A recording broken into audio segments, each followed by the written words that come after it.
এই ভিডিঅ'টো মই পালোঁ। আপোনালোকে প্ৰথমতে এই ভিডিঅ'টো চাই লওক, ভালকে শুনিব জুবিন দা কি কৈ আছে। খালি বিজেপিক ভোট নিদিব,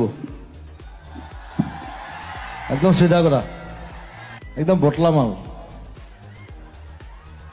বন্ধ কৰি দিম। বন্ধু বুলি কৈছো, তাতে খানতে থাকক, নহ'লে একেবাৰে বন্ধই কৰি দিম পলিটিক্স। চালেনে, শুনিছেনে?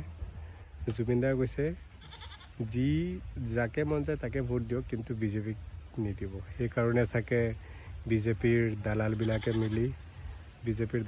দালালবিলাকে মিলি চাগে জুবিন দাক মাৰিছে। আৰু মই কি ক'ম আৰু, বহুত মানুহ কৈ আছে কিবা কিবি,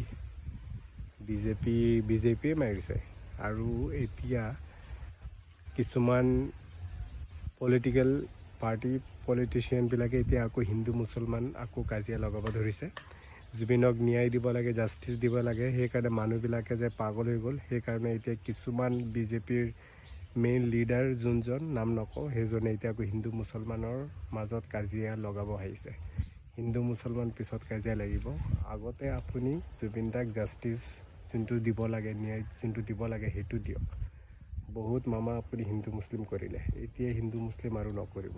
চব মানুহে, অসমীয়া মানুহে, মুছলমান মানুহে চবেই জানে আপুনি কি কৰিছে। আৰু এতিয়া আৰু আপুনি বাচি যাব নোৱাৰে। ঠিক আছে, জুবিনক আগত ন্যায় দিয়ক, পিছত আপুনি যি কৰিব লাগে কৰিব।